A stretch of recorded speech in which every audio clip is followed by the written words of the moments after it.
Tara, samahan niyo ako. Yo, what's up? Magandang umaga. Yo, what's up? Yo, what's up? Magandang umaga. Grabe. Hindi maganda yung pakiramdam. Sipon, tsaka ubo. Sobrang lamig ngayon, ngayong araw. So, kamusta? Magandang umaga sa inyo. Magandang lugar dito. Ayan, lake. May frozen lake. Pero, syempre hindi naman siya safe kung pag-i-skihan. Pero yun, may nadanan ako doon kanina, mga bata nag-i-ski.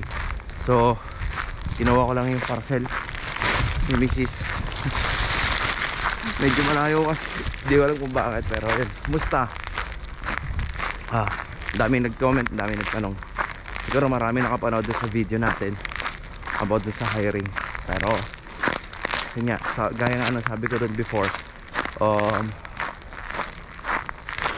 siguro medyo simulan pa yung pagluto sa pag-process dun sa mga aplikante or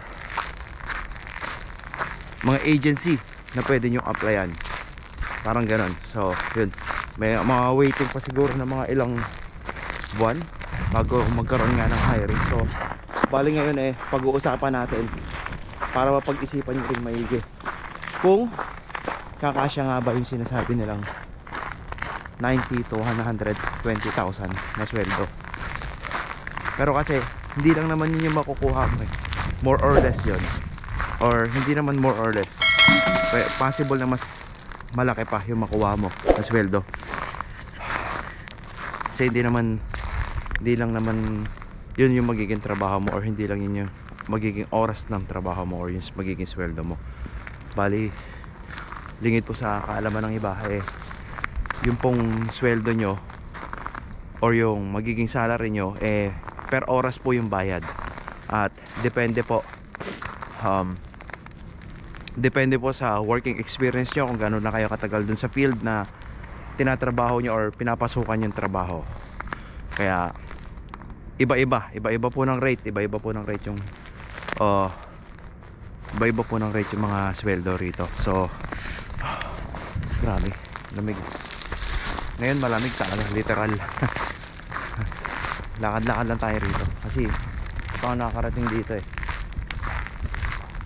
So yun, siguro let's say sabihin natin for example, sumusweldo ka ng 1,800 euro. Ayan, bali breakdown natin ngayon natin i-breakdown kung magkano talaga yung aabutin ng sweldo or kung magkano yung matitira sa'yo.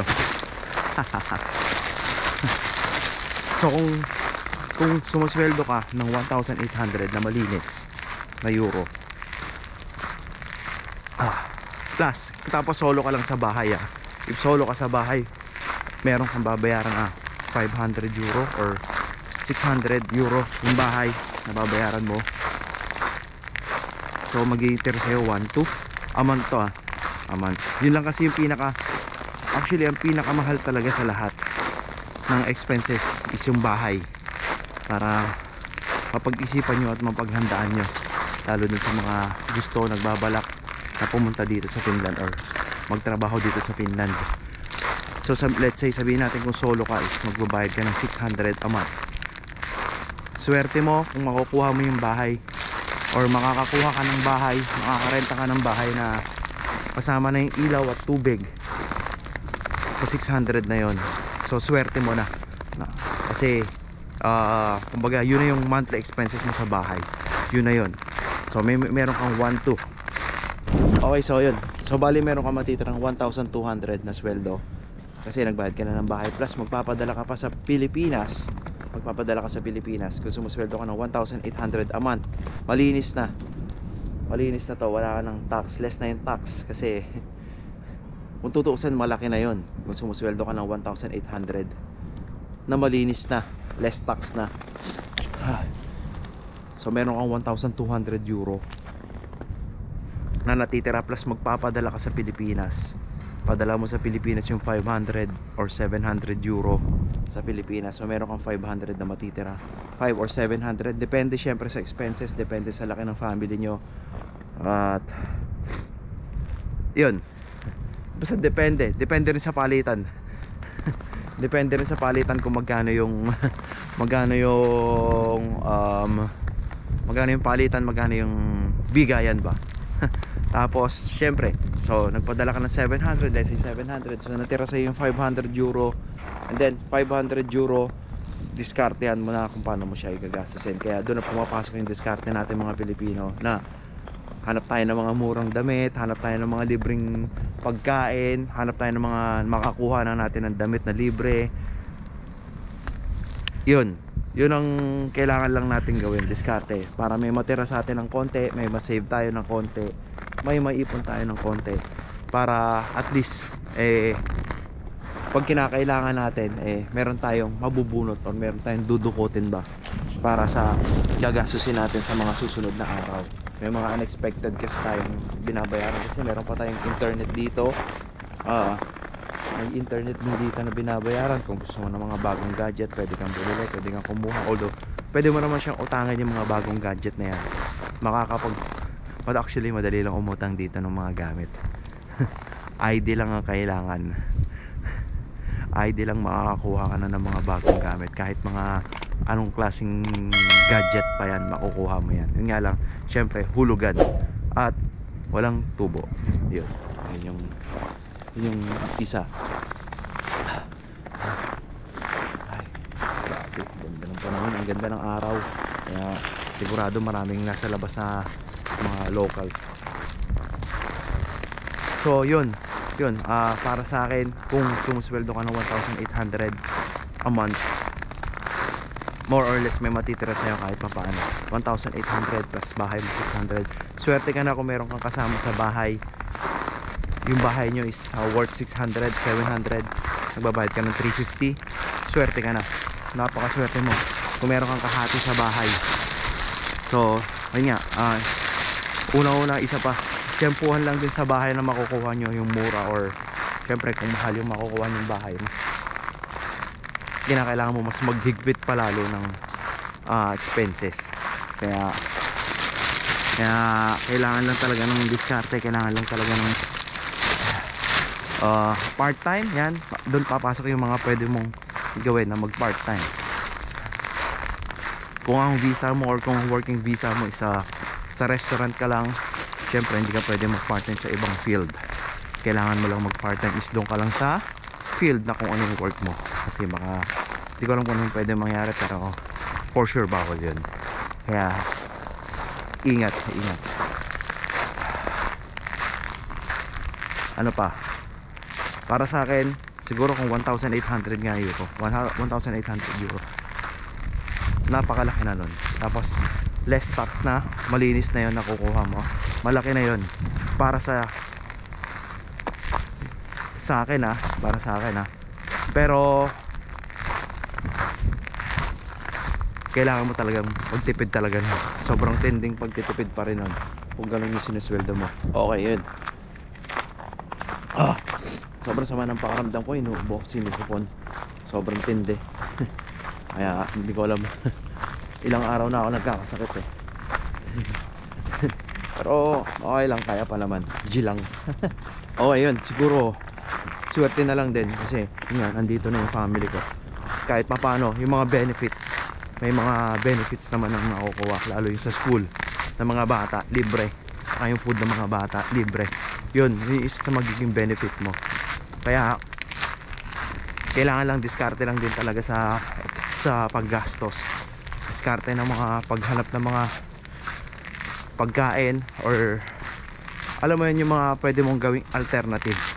Hindi ka na bumili ng mga imported na galing Pilipinas or imported na mga ingredients. Yung kasi isa pa din sa medyo expensive, yung mga pagbili ng mga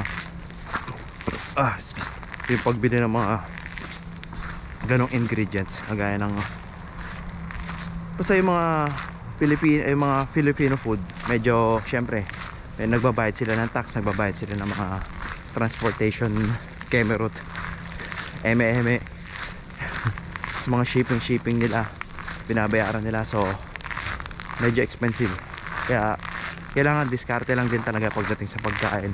Kung ano yung mga pwede mong gamiting alternative para mas makasave ka kahit kaunti. So kayo, kung nandito na kayo sa Finland or kung saan man kayo parte ng Finland, pwede kayo mag-comment. Hingin ko yung inyong opinion kung kumakasya ba sa inyo yung sweldo nyo or hindi, kung sakto ba yung sinusweldo nyo or hindi, kung sapat ba or hindi. Pwede kayong mag-comment. Comment nyo lang kung kasya or hindi yung sinusweldo nyo dito sa Finland, at kung kamusta ang inyong pamumuhay dito sa Finland. Maraming salamat sa inyo. Maraming salamat sa mga subscribers sa mga bago nating subscribers at yung mga nasa Pilipinas. Maraming salamat sa inyo, sa mga nanonood. And I hope na sana naging nasa maayos kayong sitwasyon, lalo ngayon. Parang hindi maganda yung panahon yata. Medyo parang may volcanic eruption ba sa Pilipinas ngayon. Hindi ko alam bakit dito ako dumaan. Tigay. Yeah. Ayos, kinaya. So ayun, mag-ingat po kayo. Maraming salamat sa inyo lahat. Gaya na lagi ko sinasabi, lagi nyo tatandaan, lagi lang natin piliin maging masaya na walang tinatapak ang tao. Dito Ditch TV. Peace out. Belated happy birthday sa'yo, sa number 1 supporter natin, paring Louie. Belated happy birthday. Alam kong panonood ka, kaya belated happy birthday sa'yo.